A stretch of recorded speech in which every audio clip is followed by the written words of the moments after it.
we put together a panel of experts who we will go through and introduce all of them. Yes, so we will start with you, Dr. Mrna. Would you mind telling us what it is that you do or where you are in your career? Hey everybody, my name is Taku Mkorombindo. I am a third-year pulmonary and critical care fellow at the University of Alabama at Birmingham. I currently spend a lot of my time taking care of critically ill patients with COVID in the medical intensive care unit. As you guys know, this plague has changed a lot of our lives, and a lot of that has been spending an increasing amount of time taking care of really sick people. Yes, thank you so much for joining us this evening, Dr. Mkorombindo. We'll move over to you, Dr. Mays. Would you mind telling us a bit about who you are? Sure, and thank you for having me. I'm a distinguished professor at UCLA, and I'm in the Department of Psychology because I'm trained as a clinical psychologist. And I'm also a health policy expert. So I'm in health policy and management in the School of Public Health. Happy to be here. Yes, thank you so much for joining us. Would you mind telling us a bit about how this COVID-19 pandemic has affected you personally and your line of work? Well, the first impact for me was when many of my friends came to me asking questions. Their parents, people in their family were getting sick. One of my best friends, her sister, they were going to the brother's funeral who had died of COVID, and her sister went home and her sister dropped dead of a heart attack. So there's a personal level with this, but there's also then the professional level where I've been also trying to warn the world about the mental health epidemic that we're also seeing at the tail end of that's really building and getting worse. Yes. Well, I'm so sorry to hear that. This pandemic has been difficult in so many different aspects, but we are very grateful that you're willing to spend the most valuable thing that you have right now, which is your time educating people. Especially within our community, it just helps so much when you have somebody that you know that you can relate to who is right there talking to you and keeping it real. So thank you so much, Dr. Mays. We'll move over to you, Dr. Briggs. Good evening, everyone, and thank you so much for having me. My name is Medell Briggs, and I am a board-certified emergency physician. I'm also an associate professor of emergency medicine at the David Geffen School of Medicine, and I'm also the interim chief of health equity, diversity, and inclusion for the UCLA hospital system. It's a pleasure to be with everyone tonight. Yeah, well, thank you so much for taking some time to be with us today as well. You are doing so many amazing things in our community, so it does mean the world that we can have you on this panel. Just wondering, can you tell us a bit about what it's been like being on the front lines and acutely dealing with the COVID-19 pandemic right now? Because if I understand correctly, Los Angeles is definitely being hit the hardest in so many ways. Tino, you're absolutely correct. Right now, we're going through a massive surge within Los Angeles, and I've been on the front line since the very beginning of this pandemic. We as emergency physicians, as well as nurses and other emergency personnel, we're trained for everything. We're trained for disasters, we're trained for heart attacks, we're trained for motor vehicle accidents, traumas, but this has been one of the hardest times for us. And the reason why is because, number one, going through a pandemic, we are used to taking care of other people and trying to save their lives. But the difference between what's been happening now with COVID is not only do we have to care about our patients, but we have to care about our team members, ourselves, and our families. And that's the first time ever that any of us that are on the front line have had to simultaneously think about what's best for my patients, what's best for my community, but how do I protect myself so I also don't come down with the virus or take the virus home to my family. So it's definitely been a very hard time for us, both personally and professionally. However, we're very happy that at least with the vaccine out, that there's that hope, there's that glimmer of light that we can stop this pandemic. So today we want to tell you anything and everything you all want to know about the vaccine so that we can make sure to protect our communities, our families, and of course, each other. Yes, well, thank you so much, Dr. Briggs.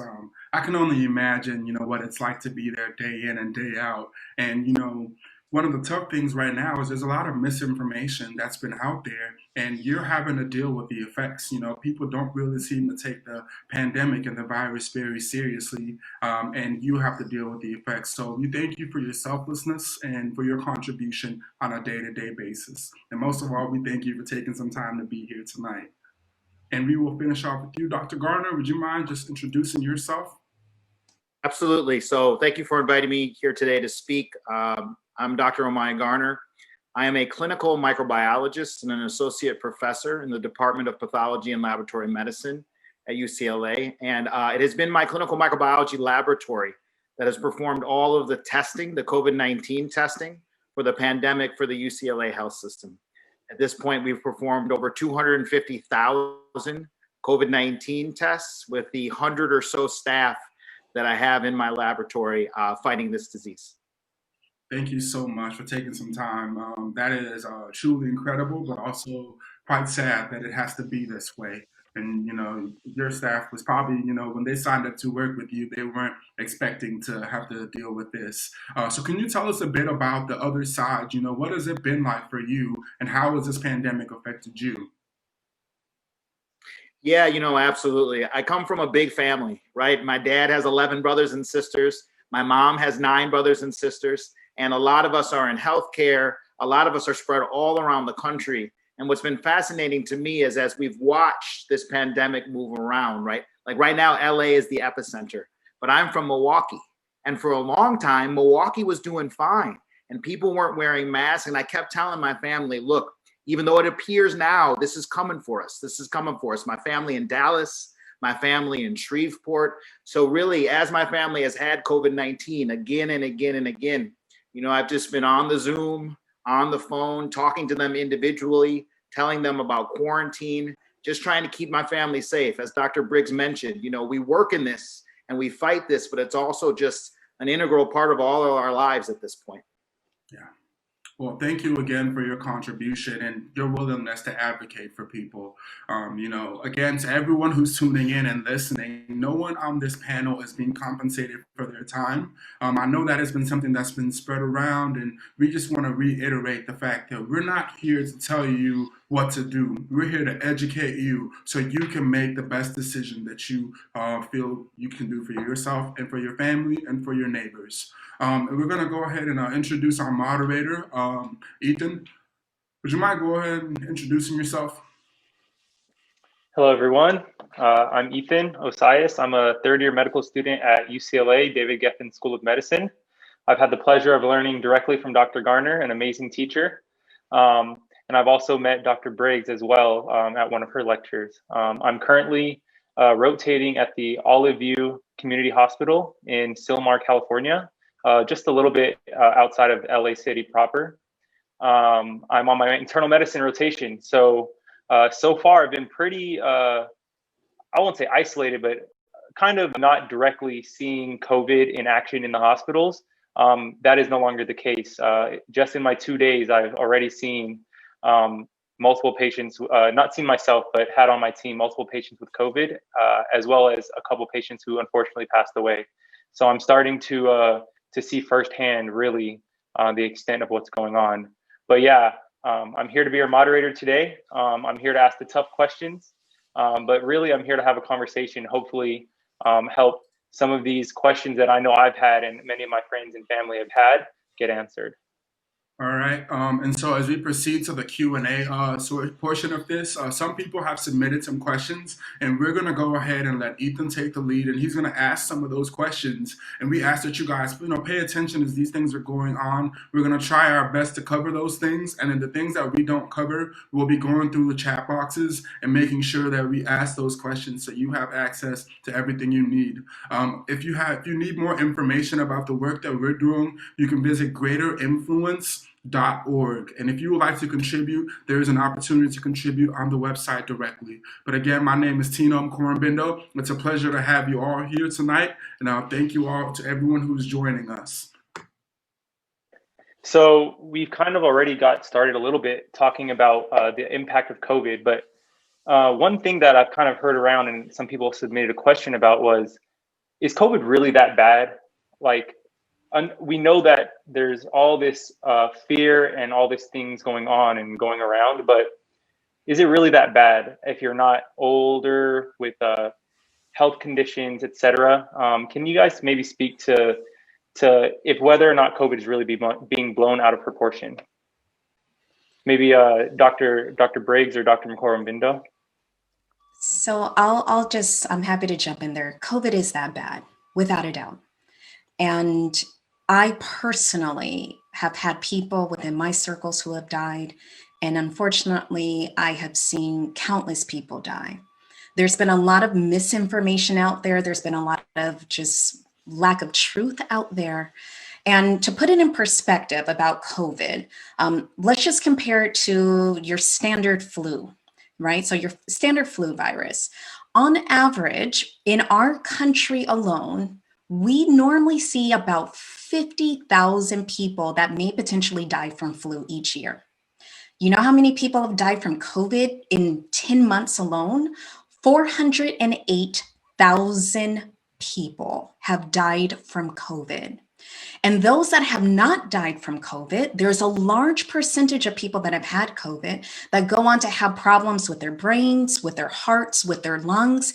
And those are sometimes the ones that the rest of the public doesn't hear about, but they're the ones that come back into the emergency room. They're the ones that come back into the hospital and actually have problems for months, even after they've had the COVID infection. And so this is a virus that is not like the flu. This is a virus that is very deadly, and we don't know how it acts. It doesn't discriminate. So it's not just a disease or a virus for older people or people with medical problems. You can be young, get this virus, and have significant complications, or it can lead to death. And I can tell you, I personally have seen it. So COVID is serious. COVID absolutely is something that we have not seen for literally generations. None of us have seen it in our lifetime. And it's important that we do all that we can do to stop this virus. Yeah, and it definitely is that bad. I think one of the things that has come up as a theme already is that sometimes numbers don't accurately depict the morbidity and the humanity that, for every person that is in that 408,000, there's a brother, a sister, entire family, and a network of people that, are left grappling with the loss of that patient. For a lot of these patients, they develop what's called acute respiratory distress syndrome, or ARDS, which is, basically the really, really sick pneumonias. And in most of our ICUs, you're able to have, a handful of people where you're able to deliver the care that an ARDS patient needs. And most of our ICUs across the country are completely full of patients that have ARDS, meaning that they're in the hospital for, on average, usually 10 to 12 days longer than people that have the ARDS from flu. And these are the people that make it. And for those that don't, there's a whole network of people that care for them, a whole network of people that love them that, are left kind of grappling with that loss. So I think it really is that bad. And sometimes it's unfortunately takes it coming close to home for it to hit home how severe and how important it is that we take this seriously.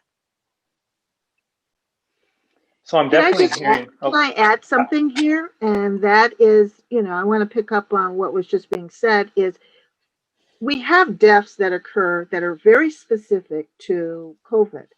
It's been estimated that it may be anywhere from about 10 to 20% higher, because people are dying of other things that were secondary to the COVID, but we have not changed our mortality and morbidity classifications yet. So it's worse than what people think. And then on the other side of mental health, I want you to imagine what it's like that your grandmother dies. You can't give her the fitting homecoming celebration that she should have. People are still being impacted very significantly about what we can't do during COVID for deaths, but also the social isolation. We are worried about our children. The social isolation on children right now is, the prediction is it's going to have a significant impact because they're not getting as much interactions that help all the connections in terms of the brain. So this COVID is very serious in many ways, and it is impacting young children, not in terms of the disease, but in terms of their experiences right now.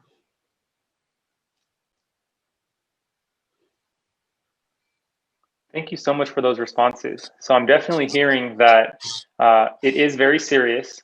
But Dr. Mays, you actually brought up a really good point. You mentioned the death classifications, and I was just wondering, isn't there any chance that, you know, anyone who comes in with a COVID-19 test that's positive could just be ruled as a COVID death? So perhaps maybe the deaths aren't really as bad as they seem? It's interesting because that has come up before. And typically, in terms of a death being COVID, in the very, very beginning, that might have been the case. But now, if anything, we may be going in the other direction. We're trying to make sure that we're actually documenting cases better. The ones that aren't probably getting that COVID as either a secondary or tertiary are people who die of other things that they expected to die. So when we have heart disease and you had a heart attack and it was post-COVID, they just decided, well, Black people have cardiovascular disease and Black people have kidney disease. And, you know, we are more prone in terms of a lot of things. And then they don't necessarily seek out whether it was COVID related because the COVID, you know, had occurred, the active infection of COVID had occurred much earlier. And I want to also add on to exactly what Dr. Mays mentioned. And this goes back to your question too, Ethan. We've been trying to, and I can at least speak for my institution, but many other institutions across the country, there's a much greater movement into making sure to test just about every person that may actually come into a healthcare setting, or even if they do die, there's ways that you can actually see if it's COVID related or not. And even if you die from a heart attack, for instance, or a stroke, we know that COVID tends to cause the body to create more blood clots, and it does a lot of other things to the body where it may not seem like you're dying from, let's say, respiratory failure or something that's quote unquote COVID related, but in all actuality, it is COVID related because COVID causes the body to do all of these unusual things that can lead to, again, faster heart disease, brain disease, other forms of lung disease, and so many other things that we've seen. So we are getting more and more accurate. And just like what Dr. May said, I think in the past, we probably underestimated it, but we know how important this is to capture. So the numbers that are out there are real, if not lower than what they really should be. And we're trying to capture that.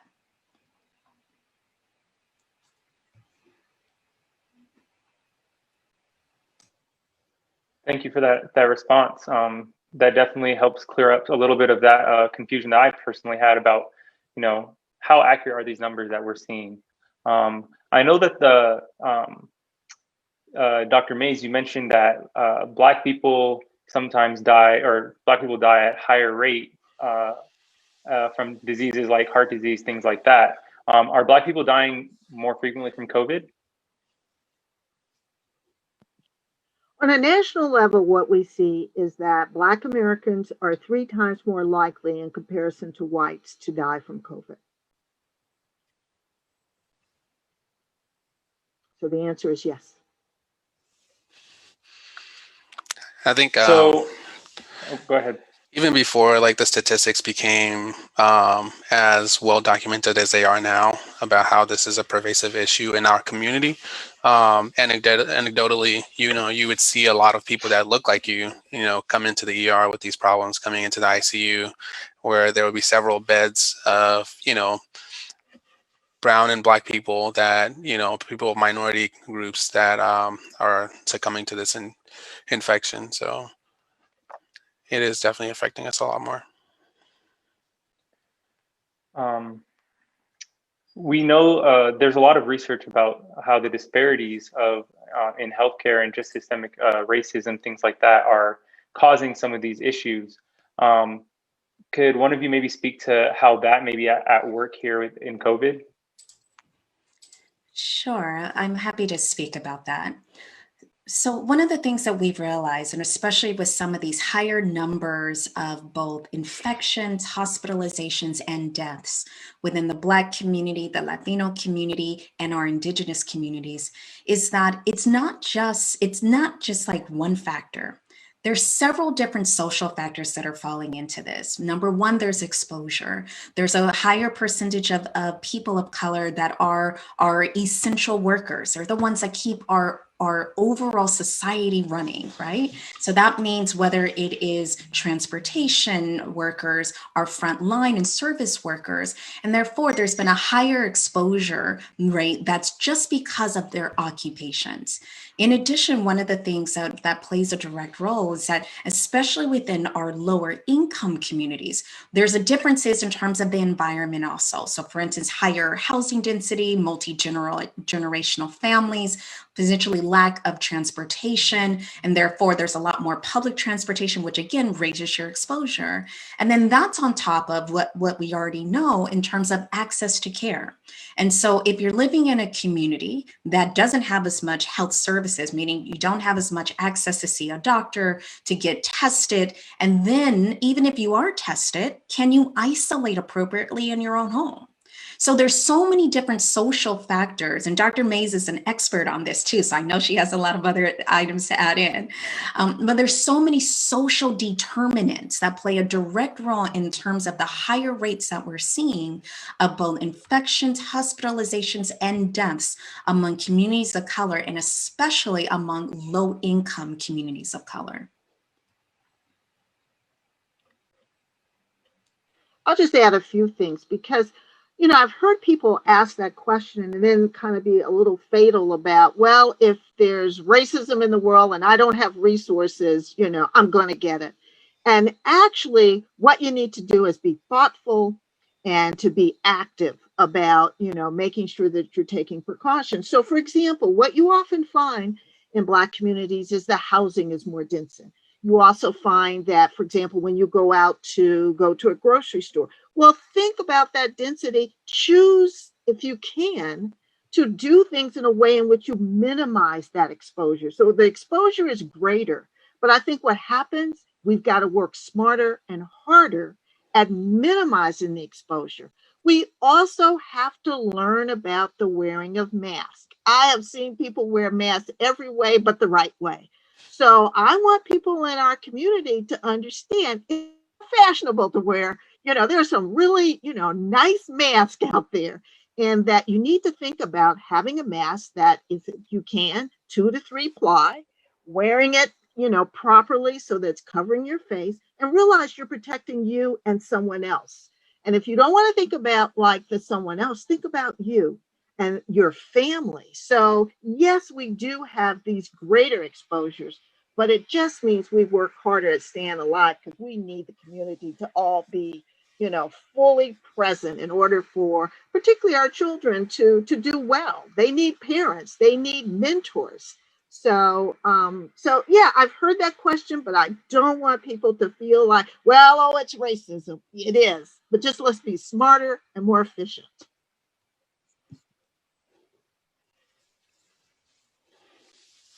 Thank you so much for those answers. And, we do definitely want to transition and talk about the vaccine and get a little more into the specifics and the nitty gritty. But before we even do that, let me ask you this. As a member of the Black community, a community that has been systemically harmed by the US government, by society, why should I and other members of this community trust in science and trust in a government that has caused me harm in the past to do the opposite this time and come out with a vaccine that's going to help me? And not only that, give it to me for free. I think Dr. Mays, with her last response, kind of started to hit the nail on the head. We've got to think about, the problem is obviously there that we're dying at, insanely high numbers. And when we start to think about how we can change this, when you think objectively, there's only, a few ways that we can make this better. I think the distrust of science and the distrust of, the institution is understandable, based on what we've gone through in the past and based off the, injustices that continue to occur, especially, with all the things that happened in 2020. And despite the fact that all those things happen so publicly that people still don't have a full understanding of, the things that we have to grapple with.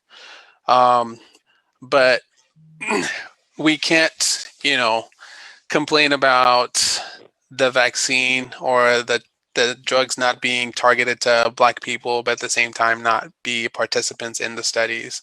I think it's time that we start being a part of the solution. These are, I think, good questions if I was speaking about it as an individual person, but what we have to realize is that our community is a lot bigger and a lot stronger than we probably really understand. And there are people at varying levels and in increasing amounts that, are fighting for change, for structural change, the Dr. Mays of the world, the Dr. Briggs of the world, and, Garner in their individual capacities are, fighting to change these things with good intent and, not fighting for, whatever other things that we think the, government and science really stand for. So I think a big part of it is programs like this, where we realize that there are people that look like us, that have the same, goals, desires, and, that live the same life we live outside of work, that are fighting to try to make things better for us. And I think it starts one person at a time.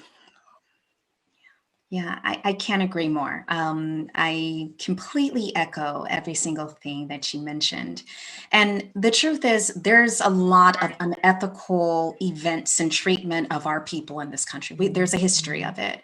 However, there were also specific laws that were passed in 1974 that make sure that that type of unethical treatment that we saw not only in the Tuskegee experiment and many other studies are outlawed in this country. In addition, as what we were just saying, there are now Black doctors, Black scientists, Black public health practitioners. And in fact, even when it comes to this vaccine, the president of Meharry Medical School sat directly there and took a look as part of the different studies to evaluate the vaccine to ensure that it was, of course, met all the various different standards and that it was effective in Black people.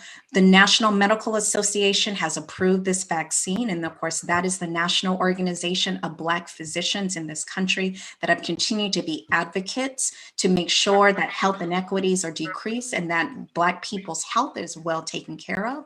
And then also the National Hispanic Medical Association has also approved this vaccine.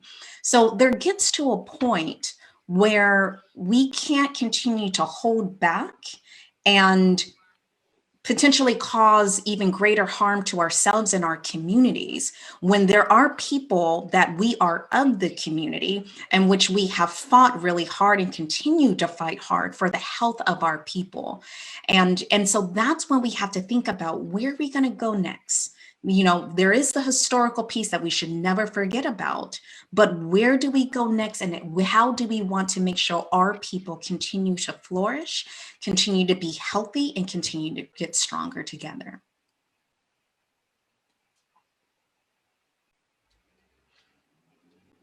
I think it's a real turning point. A very different time when people raised that question than Tuskegee was. I like to say that in Tuskegee, they kept something from you. You had no knowledge about it. But one of the reasons many of us are sitting here is to make sure we broadcast the word, to make sure that that there is factual information about what's going on in terms of COVID-19 and the vaccine. So at this point, there is not someone who is standing between you to not give you the vaccine. When your number comes up and getting in that line to get the vaccine, that's about each person making that decision to do it. And there's plenty of Black professionals who, as Dr. Briggs said, all along the way have been involved in the development, which is very different than Tuskegee, have been involved in an evaluation, and have been involved in public events to say, I support this. I believe it. And have, like Dr. Briggs, she was, featured on, TV taking the vaccine. So any one of us will tell you that if we will do it, and it is our family and our health that we are also protecting, as well as trying to protect others, we ask people to take seriously that, your parents fought a civil rights movement for us to be able to achieve at the level we're achieving.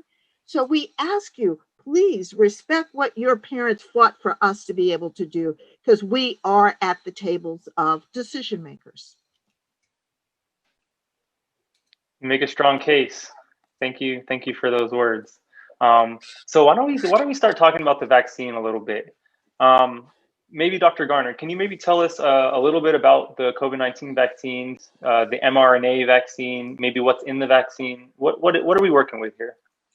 Yeah, absolutely. And I apologize for dropping off. We had a little bit of a blackout in my house, but we're back. The power's back on. So, everything's good. So, I appreciate the question. I think in first starting to talk about a vaccine, we really have to understand what a vaccine is. And a vaccine is really based on this concept of protective immunity. And this is the idea that when you're infected with something like a virus and your immune system fights it off, your immune system creates something called antibodies. And these antibodies, they circulate through your body and they remember that virus. They remember that disease that got fought off before. So if you encounter that disease again, that disease can't even take hold. You fight it before it can even cause the infection. This is this idea of protective immunity. Now, the beautiful thing about it is you can't get the same disease twice in most instances. The challenge of it is you have to get the disease the first time. And as we know with something like COVID-19, 400,000 deaths, millions of people with potential long-term effects, people don't survive the first encounter with this particular disease. So the question for vaccines and protective immunity is, how do you build protective immunity without actually giving somebody the disease? And this is where the mRNA vaccine comes in.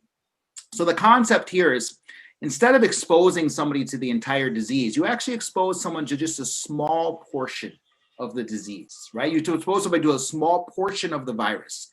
For COVID-19, and you have to do a lot of research to figure out which small portion, it's called the spike protein. This is on the virus. It allows the virus to infect the cells. If you just expose the spike protein to the immune system, right, a shot in the arm, what happens is that the immune system sees that and creates that protective immunity. So after that second shot, if you encounter COVID-19, your body is ready to fight it. So ready to fight it that you actually won't get symptomatic disease. This is wonderful, and this is the concept that all of the vaccines are based off of. The question is then, what's an mRNA vaccine? So viruses are really composed of two different things. There are the proteins. The spike protein is one, and these proteins really cause disease. They allow the virus to enter into the cell. They allow the virus to replicate all these pieces. But the other component of viruses is called their genomic makeup or their genetic makeup, and this is called RNA. RNA, I want you to think of as the instructions to make the virus. So the RNA of the whole virus is the instructions to make the whole virus.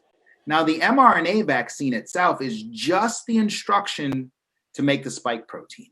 So the first question then this answers is, well, can it make the whole virus? It can't make the whole virus. That's only the genetic code, the instructions for 10%, right? It cannot encode for the entire virus. But what it does when you inject that RNA into the arm is the cells there make the spike protein. The spike protein that gets presented to the immune system, and the immune system creates protective immunity. Now, the other thing I want to cover just real quick in that explanation is, we're talking about genetic code. We have our own genetic code, right, in our cells that's called DNA. And if that DNA in your known genetic code is messed with, then there could be long-term downstream effects. That's how a lot of cancers are caused. So another question that has come up, and look, these questions are great questions. These are the questions that I had as well. Does the mRNA interact with our DNA? And so the answer to that is no. So the mRNA, when it gets into the cell, doesn't get to where our DNA is, and there's no interaction there at all. So you can't have DNA changes in long-term effect. The other beautiful thing about the mRNA vaccine is that it disintegrates quickly. Once it's in the cell, it makes the spike protein, and then the cell breaks it down. So what you have then is that genetic code helping to create that protective immunity. So I think that covers a lot about the vaccine. I know there was a lot that's wrapped up in that, but it really creates for a effective vaccine to create that protective immunity. Thank you so much for that very detailed response. I just have a quick follow-up question. When you inject someone with a vaccine, you have to put other ingredients into the vial as well, right? It's not just strictly the mRNA. So what kind of other ingredients are there? I know I've heard of, some pretty crazy sounding stuff that might be in some of these vaccines. Yeah, so what's beautiful about these vaccines as well is that the component parts to make the vaccine are not that complicated. So for both the Pfizer vaccine and the Moderna vaccine, which are 2 mRNA vaccines, there's really only 4 ingredients. There's the mRNA, right? And that's the actual vaccine product. There's a set of lipids, and these lipids create a structure around the vaccine that allow it to be delivered to the cells. And these lipids are very common to the lipids that are found on cells themselves that make up plasma membrane. So you can imagine this little mRNA wrapped in a tiny little package. Outside of that, sugar and salt. Sugar is there to really stabilize in the freezing process, and I mean just basic sucrose. And then the salt components are there to balance out the solution so that it gets uptaked into the cell. There isn't anything else. So when asked, and a lot of rumors have come up about the other things that could potentially in there, 4 ingredients: the mRNA, the lipids that surround that mRNA, salt, and sugar. The very long sounding names you've heard, those are the names of the lipid. But what the lipids end up doing is just allowing the uptake of the mRNA vaccine into the cell. Outside of that, there isn't anything else in the vaccine products. Wow, so when they say they're cooking up a vaccine, they're actually cooking up a vaccine. Yes, chemistry and cooking are very, very similar. And what you find is that the scientists that are great chemists are usually also great chefs at home. Absolutely. Dr. McCormick-Bindo, were you going to say something? Oh, no, it sounds like, I was thinking the same thing. Like, it sounds like a cake. It's got butter, that lipid layer. It's got sugar. It's got a little bit of salt. I think the interesting thing about this, or I guess one thing I was wondering, is that, a lot of vaccines come with what's called an adjuvant. So obviously, whenever you are exposed to whenever an event happens in your life, the more or the harder it is to get through, the easier it is for you to remember, right? You don't remember stubbing your toe, but you remember the car accident when you were 16, when you were driving back from getting your driver's license, speaking about myself. But I think that, I guess, just to address a question to Dr. Garner, like, is there, with all the other vaccines that are coming out, I know that, when I looked 6 months ago, there are probably 120 plus candidate vaccines that, were being studied. Do you think that it will be helpful or hurtful that there will be like multiple options for the, for everybody, and for particularly the Black community, especially people worried about the RNA component just because of its newness? Yeah, and this is a question I've gotten a lot. Well, why shouldn't I just wait for a vaccine product that's more established, right? A vaccine product that's mainly just based on the protein itself instead of an mRNA vaccine. And, I think that there are really 2 components there. One is we don't know when those other vaccines are going to be available, and this crisis is now. And so I think part of the challenge is, let's say another vaccine doesn't come out until July or August. In that amount of time, how many people are going to die? And so as vaccine rollout occurs, we need to be able to take a vaccine potentially as fast or wherever you are in line as possible. And there are no guarantees that the vaccines that are coming out will come out in a timely manner. The other thing is really about efficacy of the vaccine. The vaccine trials show the mRNA vaccines are actually very successful at stopping symptomatic illness for COVID-19. We're not sure the new vaccine products will be as good. So for example, there are some vaccine products that are now approved globally and not in the United States, and they're more like 50 or 60% effective as opposed to 90% effective. So every new vaccine product that comes out needs to be specifically evaluated. It can take more time, and there's no guarantee it will be as effective. We're lucky at this point to have two very effective vaccine products that show equivalency, so they're both equally as effective. And so I took the Pfizer vaccine. I easily could have taken the Moderna vaccine, depending on which one was offered. And there isn't a bad vaccine product that's out there. So it's a fortunate situation. Yeah. And Dr. Garner, one thing that I always hear as well is, well, gosh, like the mRNA vaccine is brand new and like the government just created this and should we be concerned about it? And so I think all of us that have been speaking about this vaccine kind of know some of the history, but maybe you can share some of the history of the mRNA vaccine and how it's not really that new. Absolutely, Dr. Briggs, and thank you for bringing that up. So mRNA vaccines have been in development for our vaccine product for the last decade, for the last 10 years, and actually mRNA therapeutics. So trying to make mRNA cancer therapeutics has actually been in development for the last 30 years. The reason why this is the first mRNA vaccine that's been approved is because this is really one of the first new diseases that have needed a vaccine. So for example, if you all remember SARS, this was in 2003, a related coronavirus, devastating disease.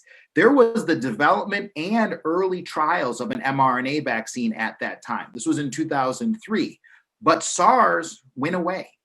And so as summer rolled on, it became a disease that didn't end up having global spread. And so a vaccine wasn't necessary. So you really need two components, right? You need the science to do the vaccine and the manufacturing, but you also need a disease that deserves that level of input, that level of fight. And we haven't had that disease in the last 20, 30 years. There hasn't been the necessity for a new vaccine. So that's why mRNA vaccines are new to be approved, but it's actually not new science. And what's good about that as well is even in 2003, there were people that received mRNA vaccine product towards the original SARS virus. So it was even a long-term safety study that was occurring, because a lot of the questions are, what is the long-term? So this isn't new. And then to also address, this is not coming from our government.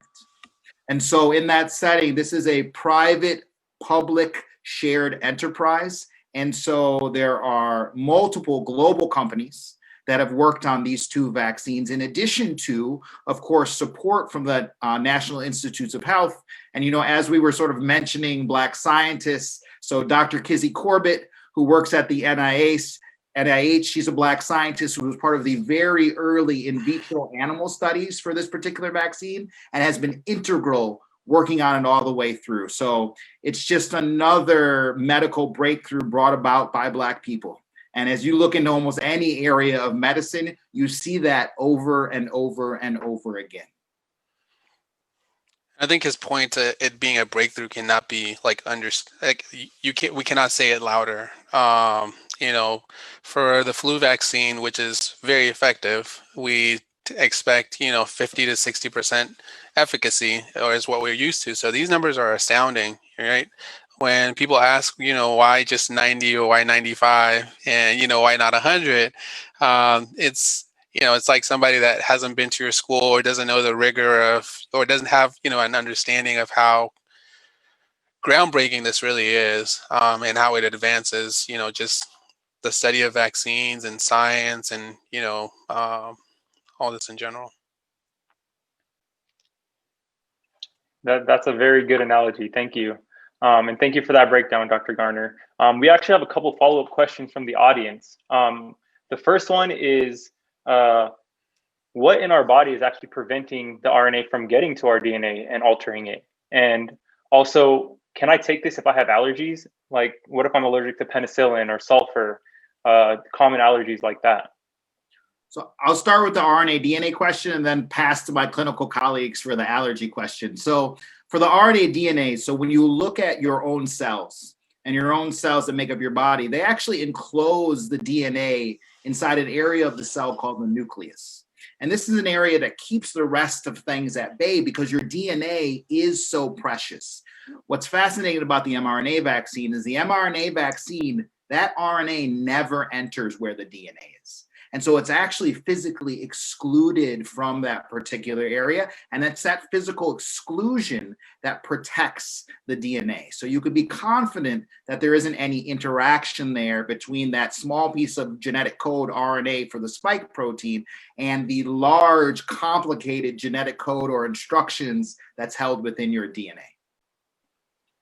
Thank you for that answer. And really quick, sorry, Dr. Briggs, before we get to the second question about the allergies, I had a quick follow-up question. So what about an individual that may have HIV, which has reverse transcriptases, sorry to get a little technical, that take RNA and convert it to DNA? Would that be a problem? So no, and the reason is because the HIV reverse transcriptase can only act on HIV RNA. So there are actually small signals on that RNA that allow it to interact with that enzyme to be made into DNA and then integrated, which is one of HIV's life cycles. So even with somebody who has active HIV infection, you don't have to worry about some level of cross-reactivity so that that mRNA then gets converted and into the nucleus. HIV takes a very tight control of that particular system. It isn't allowing some other viral instructions to interfere with its process. Okay. And so, Ethan, I'll answer the next question in terms of allergies. This is a very common question that we hear as well. And so the vaccine itself has been proven to be highly safe and very effective. And the group of people that we're most concerned about is not if you just have your standard allergies, is if you have a history of severe allergies or what we call anaphylaxis. And so what anaphylaxis means is that the body actually produces a significant reaction to whatever it's seeing, which can lead to severe breathing problems, sometimes unable to swallow, hives, those other types of things. So if you do have a history of anaphylaxis, meaning the most severe type of allergic reaction, which you're required to travel with an EpiPen, or you're really being monitored very closely by an allergist or immunologist, then yes, we say, please go and see your doctor first. But if you just have sort of standard allergies, you've never had any of those types of symptoms before, do not have to have an EpiPen, then the vaccine tends to be very safe for you. And so we always say, if you have any questions, not only are we here as healthcare professionals, but definitely speak to your doctor if you have additional questions. But that's the group that we tend to be most concerned about, those that do have a history of anaphylaxis, not just standard run-of-the-mill allergies.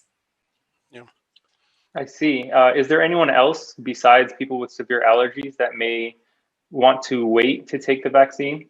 Or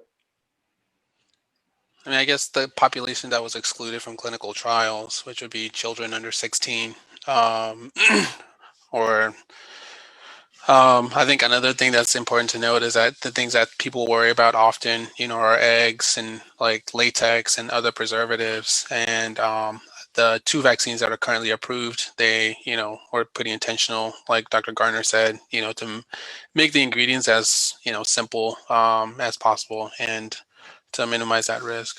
But yeah. And one thing we also do say, there are some other kind of groups that may be underneath various different treatments.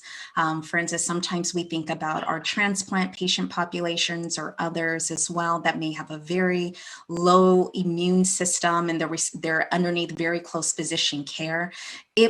If you do have a very complicated medical history, meaning, again, you have a transplant, you're taking large amounts of medication, we do say just speak to your doctor because every person's an individual.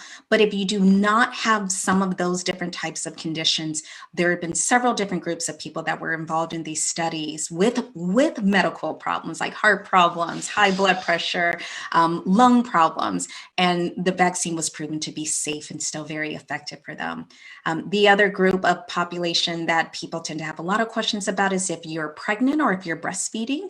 The American College of Obstetrics and Gynecology actually say we want you to get the vaccine, in fact, because it not only protects mom, but it also can protect baby. And so if there's any questions, of course, still speak to your doctor. But yes, if you're pregnant or if you're breastfeeding, it is safe to actually get the vaccine as well. I have several friends and colleagues that have done so while they're pregnant or while they're breastfeeding. thank you so much for that.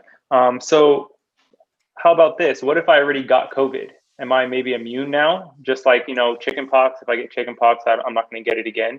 What about with COVID? Or what if I even have COVID right now? Do I have to wait to get the vaccine? Do I need it? Do I even need it? Oh, Oh. you want to go? Sure, I can give my take. I think while there are a lot of things that we do know, part of us being transparent and earning the community's trust are talking about the things that we really that we don't know as well. We've talked about the concept of protective immunity. The truth is we don't really have a great grasp of one, how long the protective immunity lasts from a natural infection. And then secondly, we also don't have a great grasp of, how long protective immunity lasts for for people that are vaccinated. When I guess earlier, the guidance from the CDC was that if you've had the infection, that it's probably advisable that you wait 90 days before you're eligible for the vaccine. But we now know that it's probably relatively safe. And I think the risk of you waiting 90 days and your immunity waning at some point during that period, which is a possibility. I guess the recommendation is now that, except for a certain subpopulation that receive special medications while they're being treated for the infection, that whenever the vaccine is offered to you, that you go ahead and take it, even before that 90-day period that we had kind of stuck to. And I agree with that as well. The main group that we say that you cannot get the vaccine is when you have an active COVID-19 infection. But now we are moving more towards, we do want you to get that vaccine when it is offered to you, especially between that time period where it seems like you no longer have an active COVID-19 infection up to about 90 days, because we want to make sure that you are protected. And so that's at least where the new movements have been going in terms of the vaccine recommendations. So just because you had COVID-19, that doesn't mean that you can go vaccine free. We would still want to make sure that you have that protection. And we're still even looking at, even if you have the protection, if you had the infection, then receive the vaccine, is your immune system going to be even more reactive against COVID-19 if you see it again? And just a lot of studies are still out, but we still feel like it's better for you to be protected than not protected. Thank you so much. And so if I'm understanding correctly, the current recommendation is to definitely consult a physician, but maybe around 90 days after you've had COVID would be a good time, or any time. Yes, plus or minus. The main thing is that you cannot get the vaccine while you have an active COVID-19 infection. However, we definitely recommend not waiting all the way up till past 90 days. Like if you can get it whenever it's offered to you, especially if it is within that 90-day period after you are no longer symptomatic from COVID-19 and it's thought that you're no longer infectious, that would be ideal. And the reason why, again, is because we just do not know how long that immunity from the disease itself will actually last. And so that's why we just want to make sure that people are protected as much as possible. Now, if it's after 90 days, don't fret. You'll still most likely be okay. But we're still learning a lot about how this works, and we're still studying a lot. But the main thing is that just because you had COVID-19 does not mean that you should not get the vaccine. That's the key message there. So definitely speak to your doctor about when it's best, but we are recommending around 90 days, if not sooner, if it's offered to you. Perfect, thank you. And then we do have a follow-up question from the audience about the safety for individuals who have autoimmune diseases.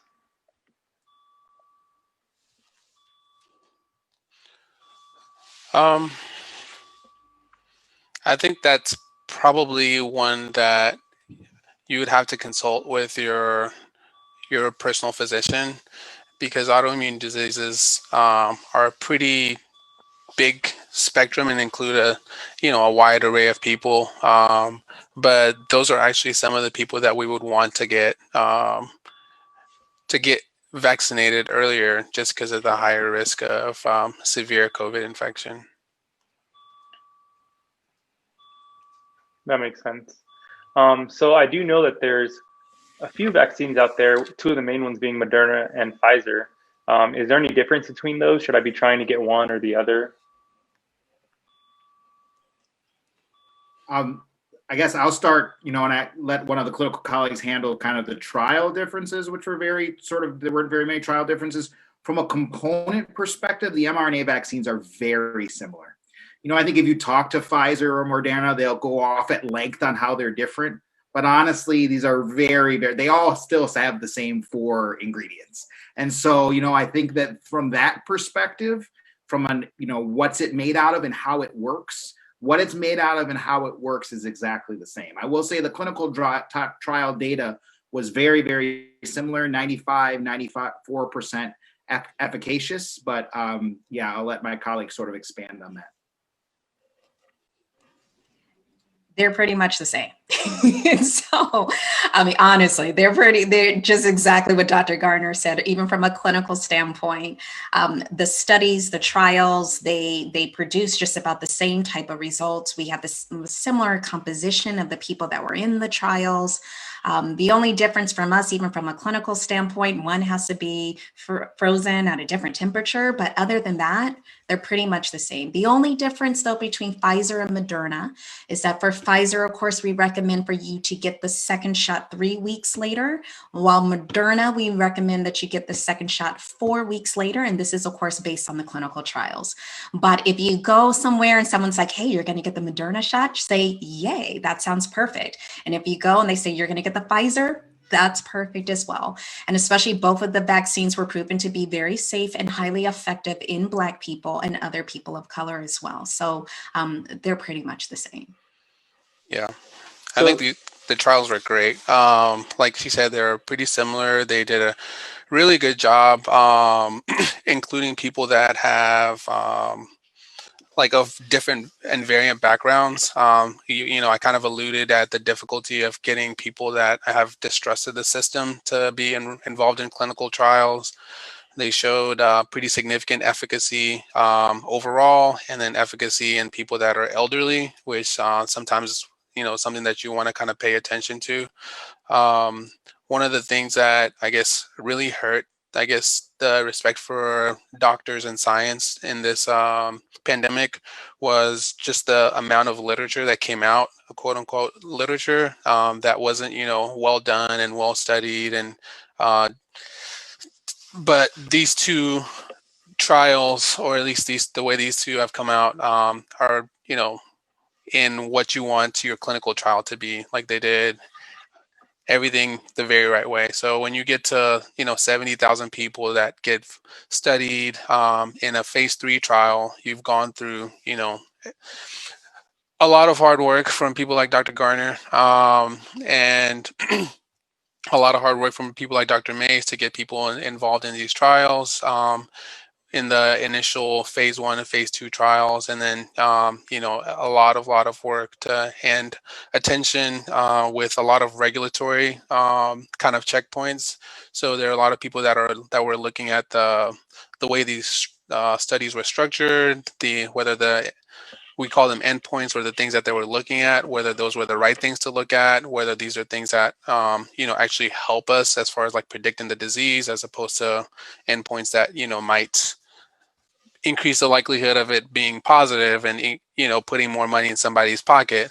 I think there were a lot of people that genuinely cared about people that were involved in every step of the trial design to like the reporting. So I think we can definitely there's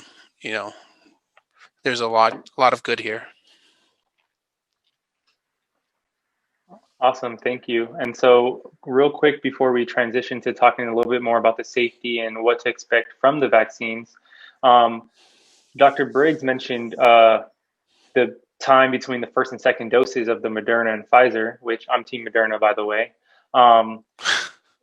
We need to take 2 doses. What if I just take one? Is that good enough? No, unfortunately, it's not good enough, at least based off of our trials. And so, one of the things that we realized in both the Pfizer, on Team Pfizer, but all teams are good.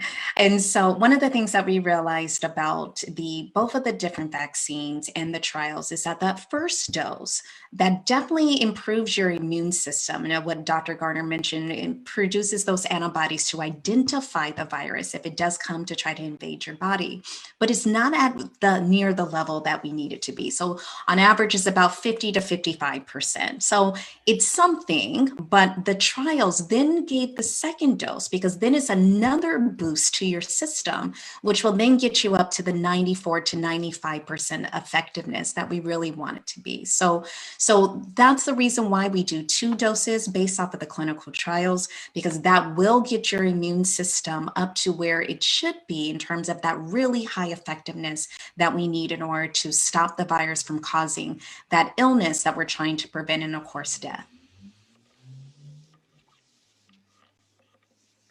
That makes a lot of sense. So I'm definitely going to be getting my second one soon. Good. I want to be in that 95% range. So there's a lot of concern about the safety. This is, we talked a little bit before about how, this is kind of a short amount of time to develop a vaccine, and how because of the pandemic, we've really had to expedite things. So how can we really forecast the long-term effects of vaccines when we haven't really been able to see that long of a trial? I mean, are the trials even still going? The- I guess what I heard the components are like, is it safe? And then long-term safety, is that correct, Ethan? Yeah, exactly. Like usually and when you have a trial, you follow people, you watch what happens to them after they take a vaccine or take a medication. But we've only had a matter of months. So how do we forecast if there'll be more side effects later? Yeah. I think Dr. Garner talked about kind of some of this stuff already, where it was like the groundwork was already being laid for the vaccine components and the technology to come around the way that it has. Your kind of, I guess, usual vaccine is protein based, where you expose the body to this foreign kind of protein or antigen, and then you mount this response.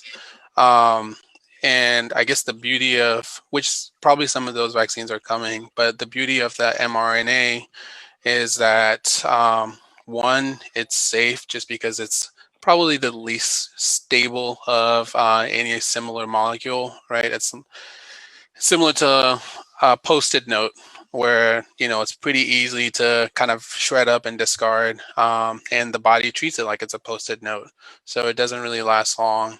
Or like a Snapchat message, where it's like there and then it goes away, right? And I think one of the things that's important about, I guess, to note or to understand about the safety and the way it was developed is that mRNA is more kind of like a plug and play, right? Where the big component or the important part of it is the delivery system, and that's where you kind of have to make sure that this works, it effectively delivers it, doesn't have a lot of different side effects, and then there's a single step where you put the mRNA in.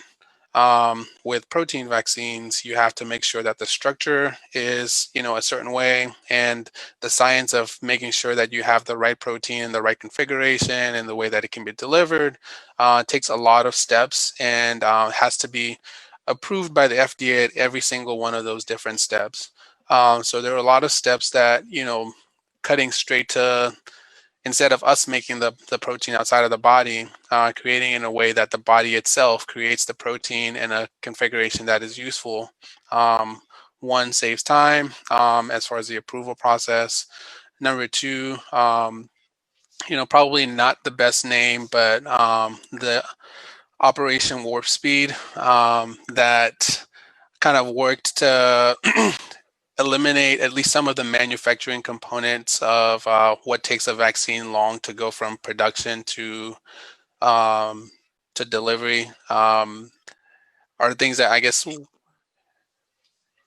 help us understand that maybe, it really wasn't rushed, that, the fact that it was strategic, the combination of, being strategic in how we did things, the combination of the technology just coming at the right time, the fact that we knew a lot about coronaviruses from SARS and MERS, and, that the fact that the Ebola crisis, really prepared a lot of our places.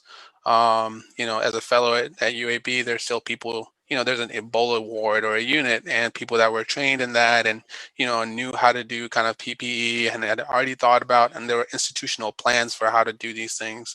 So I think that we were somewhat prepared, in at least in some of those components, which helped make this become a success in the way it has. Let me add a couple of other things, and probably the most critical one is our data system. One of the things that you noticed was as soon as there was that one person that had an allergic reaction, it was all in the media. It was during a clinical trial and it was shared. So one of the things that people should realize is that data is still being collected. This is an international disease. It's global. So there are places where people are getting this vaccine that is a little slower than what we're doing here. And many of us read the literature from all these other countries as well. So I would say not only did, the name Operation Warp Speed was incorrect, to use, because I don't think it did us any favors, but I would say data-wise, that's part of what is moving at warp speed to some extent. Anybody who's been vaccinated gets that little card, and on that little card, it even tells you, you can call CDC. You can be enrolled at CDC to tell them in case you have any post-vaccination symptoms. And what CDC does is it, pulls all this together and makes sure that it gets spread across the various states. So there's a lot of data collection that's still going on to make sure that we have the ability quickly to warn, we have the ability quickly to try and examine. So I think that that's different than what we've done in the past, because we say it's an epidemic. And so we're using the things that you see in a disaster and an epidemic. There's actually public health law that was put into place to allow information exchange to go faster than it normally goes. Thank you for that. That makes a lot of sense. So my next question is, what can I expect when I get the vaccine? What kind of side effects are there? I heard something about maybe infertility being a possible side effect, or getting sick, bad headache or whatever. What kind of side effects? So we were able to take a look at some of the common side effects for a vaccine. And first I have to say, infertility is by far not one that has been documented at all. So I actually have gone through the entire vaccination process. And so I received both of my vaccine shots. Some of the most common symptoms that she may actually experience after the COVID-19 vaccine, which is also some of the common symptoms she may actually experience from other vaccines, is that number one, soreness at the injection site. So just like as, for instance, when you receive your flu shot or any other type of intramuscular injection, just any type of liquid going into your muscles, you may have some soreness there. Some of the other things that people did experience and that we noted not only in our trials is that you may feel a sense of just a little bit of fatigue. It may be a sense of a little bit of a headache. But in some people, especially after the second vaccine, may have actually developed a very low-grade fever. Now, the thing about any side effects, number one, there's lots of people that have zero side effects. And then there's others that may have a few. And so, for instance, for me, after my first shot, I had a little bit of arm soreness, just like the flu vaccine. It went away in a matter of 24 hours. After the second shot, I did have a slight headache, took some medication, and it was gone within 12 hours. all of these different side effects from what we've noticed, not only in the trials, but also now, just as what Dr. Mays mentioned, now that we're collecting on the information on millions of people that are receiving this vaccine right now, most of the time, all the side effects tend to be mild and they go away within 24 hours. And so you may feel slightly uncomfortable, some people, but then it's all gone. And guess what? Your immune system is getting revved up to fight off COVID-19. So if you do experience some side effects, that is normal. That's what we expect. But it's not showing and it's not demonstrating that something dangerous is happening in your body. That's just your body revving up those antibodies to fight off the virus. I see. So one of the things you mentioned is that you took medicine after the second one. So that means it's okay to take medicine after I take the vaccine just to manage the side effects. Yeah, and so there's been a lot of conversations about this. And so where we are right now is that, yes, if you have some symptoms afterwards, let's say you're having some myalgias, which means some like muscle aches, or if you're having a slight headache, it is completely fine to take Tylenol or your standard ibuprofen, which are all over the counter. Now, there are some theories out there about taking Tylenol or ibuprofen before the vaccine, which I'm not quite sure the evidence yet is solid to say yay or nay. So what we're all recommending now is if you have symptoms afterwards, it's okay and it's safe to take Tylenol or ibuprofen as long as you don't have allergies to those. But at least right now, because we still have a mixed bag of responses or thoughts, no need to take any Tylenol or ibuprofen beforehand. Just take it if you have symptoms afterwards. That makes sense. And then just to clarify, you mentioned myalgias. Those are muscle aches, right? Yes, they are. So myalgias tend to be muscle aches. So sometimes you may feel a little achy, almost similar to when you may have a common cold where you just don't have the energy or your body's just in some discomfort. And that is a very common side effect that you may actually have after the vaccine. I myself did not experience that. I know others have, and it is documented from our trials. But again, everyone's different. You may have zero side effects, or you may have one or two of these side effects, but that is what is expected. Wait, so if I have zero side effects, does that mean my immune system isn't working and not really actually fighting the vaccine or fighting the COVID spike?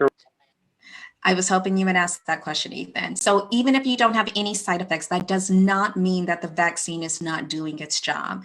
And in fact, even from our studies, what we did notice is that if you tend to be older, for some reason, some of our older patients that received the vaccines didn't have any side effects at all, while some of these side effects were more common in people that were younger. So just because you may have no side effects, guess what? Count yourself very blessed, very lucky.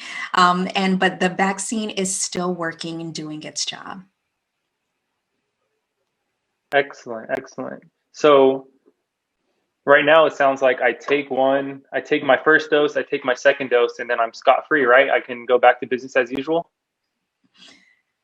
Unfortunately, you can't. Go, I'll turn it over to my colleagues because it's not that simple, unfortunately.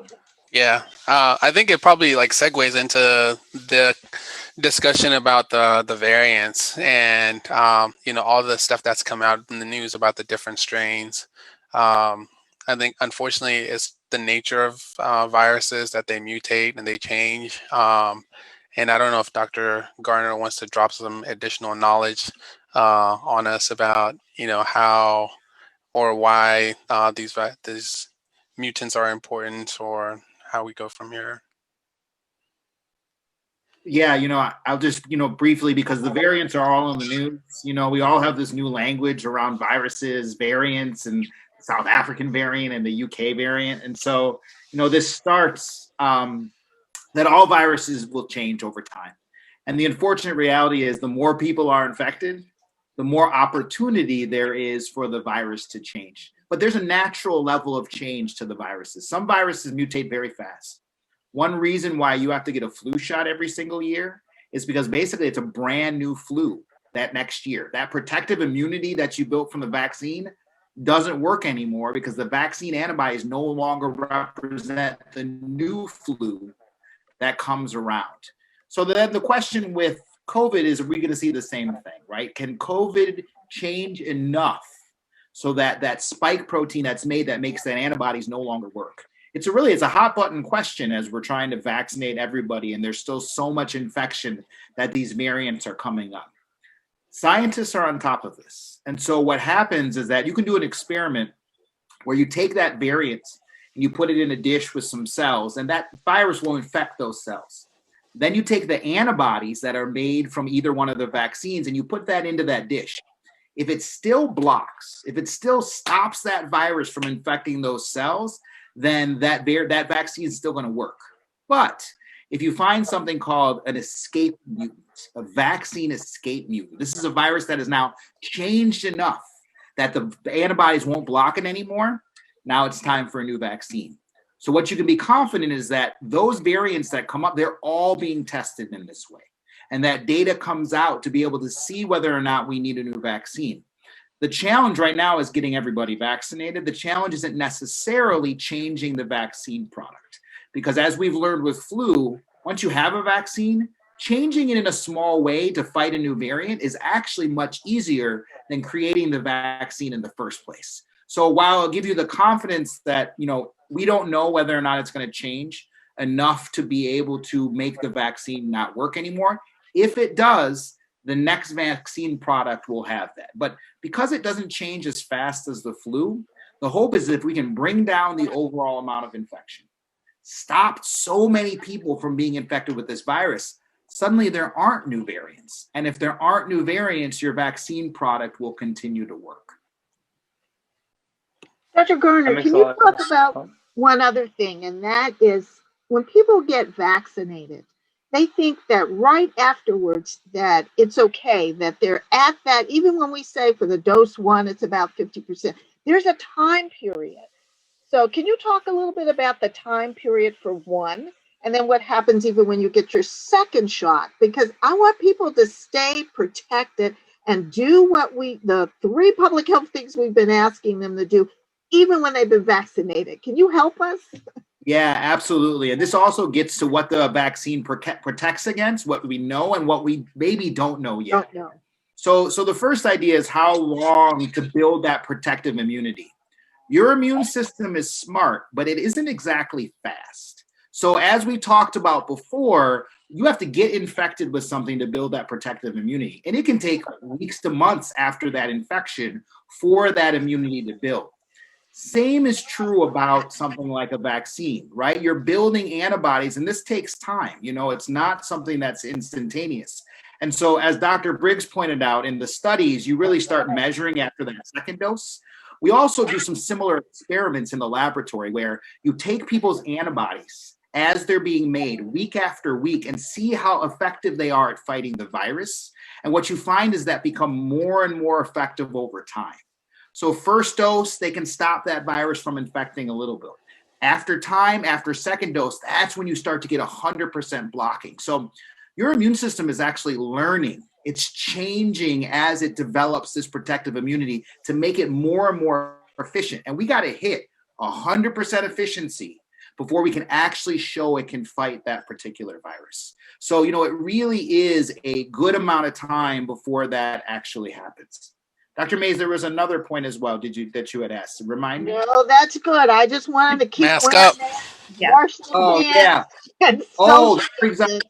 Yeah, there's another point. So the vaccine studies have shown that the vaccine stops symptomatic illness. It's very effective. Yeah. But this is a tricky virus. The thing we don't know is, can you be exposed to this virus, hold it in your upper nasal area, and then give it to somebody else without actually getting sick?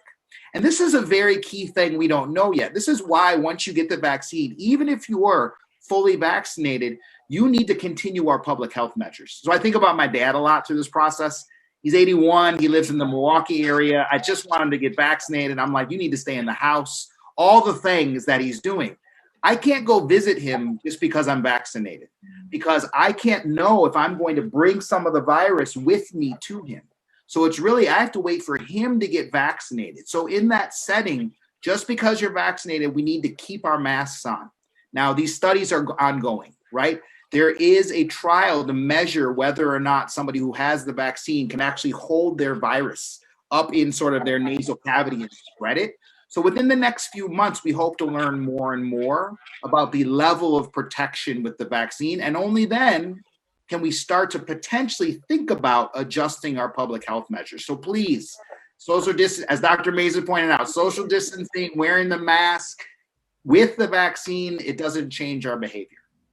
And Dr. Garner and Dr. Mays, I think you all are bringing up a very important point. I can tell you that even in my emergency department, all of us just about are vaccinated with the second dose right now in the time period in which our antibodies should be, through the roof.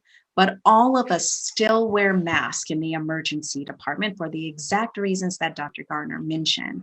We still have to protect ourselves, but most importantly, we have to protect others. And that is key. And so until we have more studies to understand what happens in terms of if we can be what's called asymptomatic carriers, meaning that we don't have any symptoms of the virus, but we may be able to pass it to others.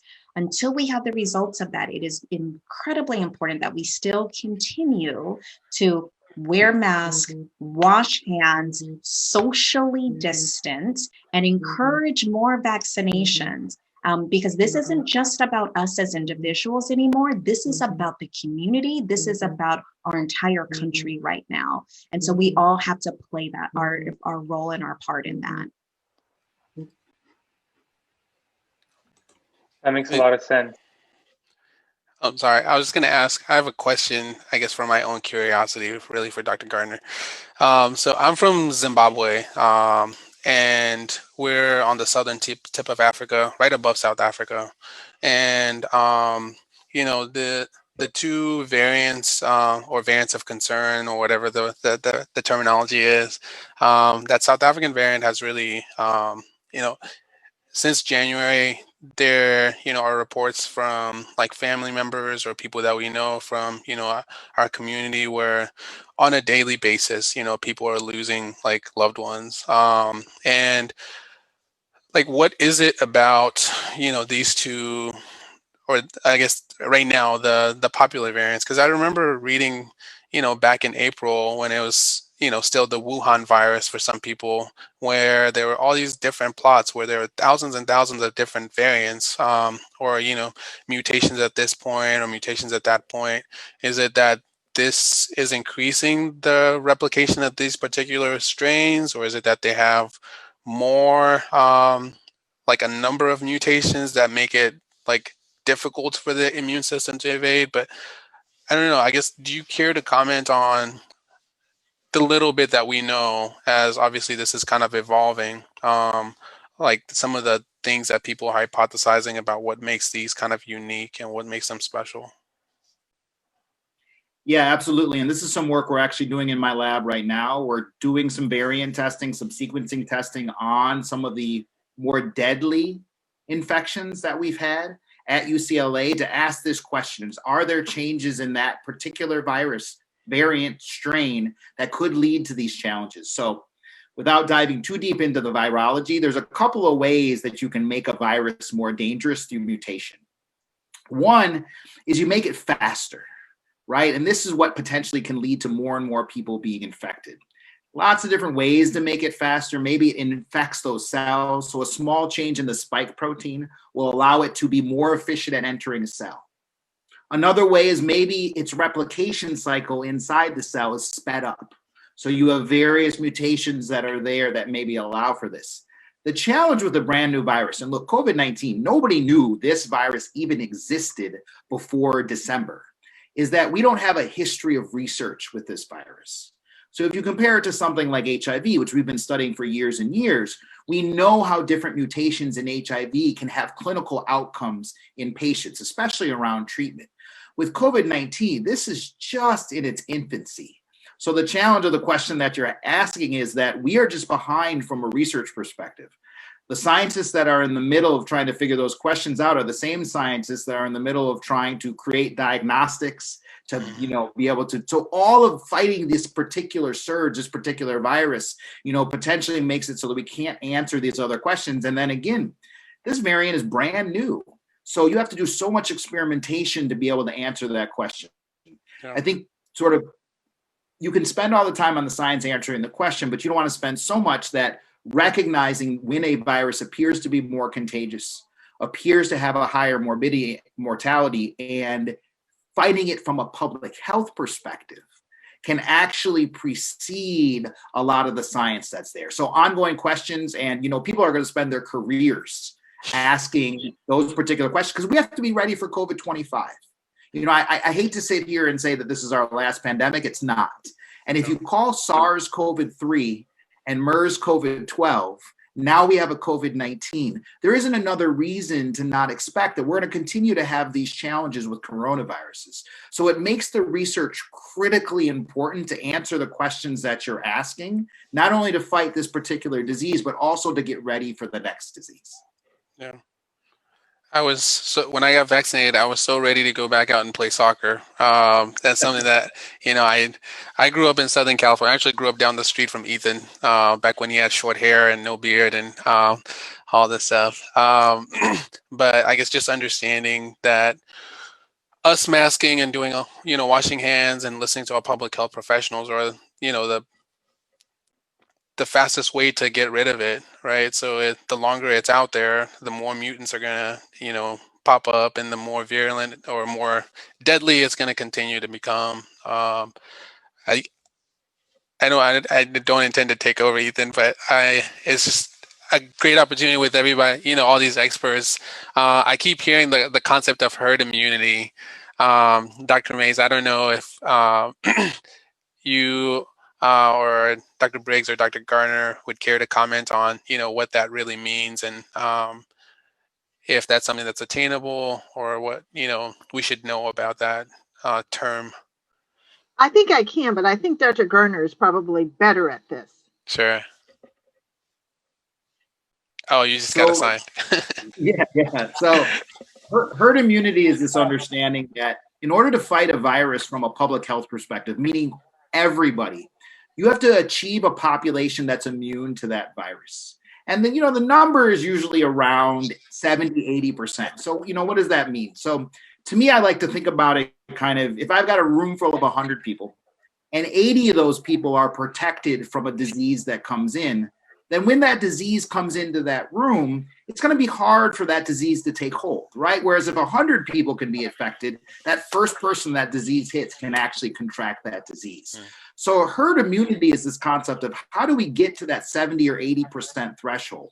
The other great thing about herd immunity is there are going to be people, our loved ones, who either can't take the vaccine or won't make antibody from the vaccine, right? Their immune systems aren't healthy enough. And the only way to protect those people is with herd immunity. So reaching that number, and the question is, how do we get there? So I like to use LA County as a representation. So how close are we to natural herd immunity in LA County? Now, think about the number of people that, of course, have died already or are experiencing disease. The estimation right now is we are nearing the 10% overall protected number in LA County. We need to get to 80%. So can you imagine the number of people would need to be infected and potentially die if we were going to achieve natural infection herd immunity? So really the only way is vaccine. Now this to me, and I want Dr. Mays to speak on this as well because it's so critically important. This is to me is why I am so disturbed to learn that in surveys in my own community, 12 to 15% of people will say they'll take the vaccine. Right? This is fighting against our ability to fight this particular virus, achieve herd immunity, and protect our community. Because if it's only 12 to 15%, we're going to continue down this road.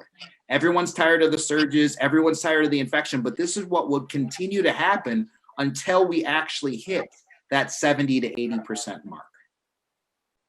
That's why it's so important to have activities and programs and webinars like this, because there are a lot of people in our communities who are saying, I'm not going to take it. I'm going to wait, and it's like, people are gathering and they're passing along misinformation. And the myth are, some of the questions that we're hearing. But we really have to do everything we can to have people understand. The conspiracy this time is in your mind. It's you that have the sense of conspiracy, and it's us who are putting in these long hours to try and make sure that we are either working, researching, or educating. And so for this one, I'm saying to the community, nobody's stopping you from this one. If it, racism is here and alive, but in terms of what it is you need to do, please listen to people that look like you, because many of us are telling you things that we know to be a fact. We also have been vaccinated. So we just wouldn't have done it if we thought it was going to hurt us or hurt our loved ones. So, it's like it breaks, like Dr. Carter, it breaks my heart when I see the surveys, or when I walk into like my hairdresser and I talk to people and it's like, oh no. And it's hard, but we will work to change that. And having opportunities like this really helps us to change that. I hear what you're saying. And Yeah, I was going to say one other thing as well, and especially for everyone who's even on this webinar, as we're sharing information, when you make your decision, especially we of course hope it's going to be the decision to take the vaccine when it is offered to you, spread the word and become that champion for it as well. Because what really matters right now is that person to person, that friend to friend, that family member to family member communication. And I can tell you, there's been so many people that have come to me, like privately sent me messages of saying, okay, I know that you got the vaccine, but how truly are you feeling? And they're saying like, should I really get this vaccine? And can you tell me more about that? And so of course, I'm always there to help out my family, friends, and other people that I don't know. But each of you all also have that power in order to do so. And so that's one thing that I really do hope that you will do, is that you will get that vaccine. But then once you do get it, make sure that you tell others why you got it, why it was so important to you, because we all had to play a very important and strong part in this process. Yes, that's so important, Dr. Briggs. And I think along those lines is people having access to the resources and knowing where to get the vaccine, how they go about getting the vaccine. Can you maybe talk a little bit about that so that people really know what they're getting into and how to do it? Yeah, so there's a lot of different things that are going on throughout the country, and there is a network right now of how we're getting all of the different vaccines. The vaccines are shipped out normally to the state. The state then ships them and determines the numbers that are going to the county. And then each individual county is also determining their distribution processes. And so it's not as streamlined as what we all would want. We're hoping now with the new Biden administration and also really strengthening some of our public-private relationships that we may be able to see more and faster distribution to all of our communities, especially our communities that are higher at risk. But the two ways that you can find out when you are eligible, right now we're in what's called 1B, which tends to be people that are age 65 and older that are being offered the vaccine, as well as if you're an essential worker. And so, because healthcare workers have already been taken care of. So what we do recommend is two things. Number one, you can ask your doctor to find out when the vaccine will be available within your doctor's facilities and when you as an individual will be available. The other way is that you can always go to your county department website or phone number in order to call them. Throughout the country, there are now what's called mass vaccination sites. Like for instance, out here in LA County, Dodger Stadium is one of our largest mass vaccination sites, in which they are vaccinating right now approximately 7 to 8,000 people a day. And we're hoping to actually build more sites like this as well. But definitely speak to your physician. Also, just directly contact your county department to find out where the vaccines are set up and when your time is as well. Awesome. That makes sense. Thank you. And then Dr. Mkorombindo, can you maybe speak to double masking, if that's something that we have to do? I know you probably wear a mask all day, seeing as you're working with COVID patients every Yeah. Whenever we go into the patient's room, we were in N95. And then part of the effort to conserve masks and just because of availability, a lot of times we'll put a surgical mask on top in case there are aerosols in the particular room that we're in, which often in the ICU population or the critically ill population, they're on an oxygen delivery device that might increase the risk of aerosols. And then usually we'll throw away the surgical mask just because they're a little bit less expensive. To be honest, I don't really know what the data on that is. I know that it's, institutional practice at this point for at least some of those rooms, but I can't comment on, how well that's been studied and if that's something that people should routinely do. I think Dr. Mays had mentioned, kind of the layer of protection that's enough for when we're going about our day-to-day basis. So it sounds like you're saying that it's probably okay for most people to wear just one mask and they don't really need to worry about wearing two. Yeah, I think so. I think we just have to get enough people doing that, and I think it's the simple things, the butter, the sugar, the salt, the single mask, the hand washing. Unfortunately, a lot of things, we talk about like the importance of the 1%, these incremental changes as they build up in, communities and, counties and cities and, states and over the globe. I think, every little bit that you do, whether it's just one person getting vaccinated or, one person choosing not to go to, it helps break the chain of, potential infections that can come as a result of that. Awesome. Thank you for And I was just going to add, absolutely. And as Dr. Mays mentioned, one of the things is that wearing a 3-ply mask is what the new recommendation is when you're just going about your day. Some of our initial masks at the very beginning of the pandemic were 1-ply, so they're very thin, or they're just a very thin sheet of material. So now most of the masks are 3-ply. You can go even on Amazon to make sure that you're getting masks that are 3-ply. And that tends to add, or at least right now it's thought that that adds an additional layer of protection when it has that thickness. Perfect. Thank you so much.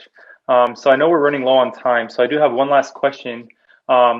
Moving forward, looking towards the future, is this vaccine something that we're going to need to expect to be taking maybe every year, kind of like the flu vaccine, or is this something that we're hoping will just be a one and done? I wish we knew. Yeah, I can at least a little bit, if the virus mutates enough that there are vaccine escape mutants, then yes, there will be another vaccine product. My hope is that we're at least a year away from that because we need time to get everybody actually vaccinated to this first set of circulating viruses. I'm not going to say that that's likely, but I'm going to say that that's a possibility.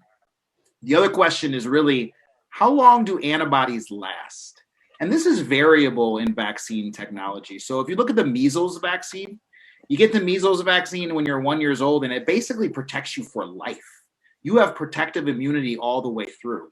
You can contrast that with the whooping cough vaccine, which is called the pertussis vaccine. It's the P of the Tdap vaccine for the tetanus, diphtheria, pertussis. 3 to 5 years is about how long protective immunity lasts with that particular vaccine. Not really well understood sort of why that wanes, but we will need to test over time for this particular vaccine. What's nice about that is there's a group that was vaccinated in a clinical trial. They're going to continue to be tested. Look for that antibody. And being part of that trial, they're going to continue to be tested for years. And so you have somebody in front of you that they're checking that protective immunity. So if it wanes in them, then they will know in the rest of us that hopefully a booster will be necessary and we'll have to get it. But it is still a bit unknown, but it is being monitored. Yeah, I hope it's like measles and polio, right? Where these vaccines came out 70 years ago and they've mutated, and this concept of variants is not new, right? It's what they're supposed to do. But that one vaccine still recognizes enough of what's out there that it's still useful, effective, and gets the job done. So one can only hope. Well, thank you so much to our panelists for taking the time out of their busy schedules to be here. We hope that you were able to get some honest information today. We were able to address most of the topics. There are also some information that's available online, the CDC website, and we will be adding a push into our website where you can have a link where you can ask some of these questions and see some of the answers that are already available. But again, I just want to thank you all panelists again on behalf of Greater Influence for taking your time to be here with us. And for those that are tuning in, visit our website to learn more about what we do. This is something that we do pretty often. We like to do things that reach the people who need it. So whatever it is that you need, you can place a request and we will see what we can do to help you all. And so in conclusion, thank you again, and everyone have a wonderful evening. We will see you all soon.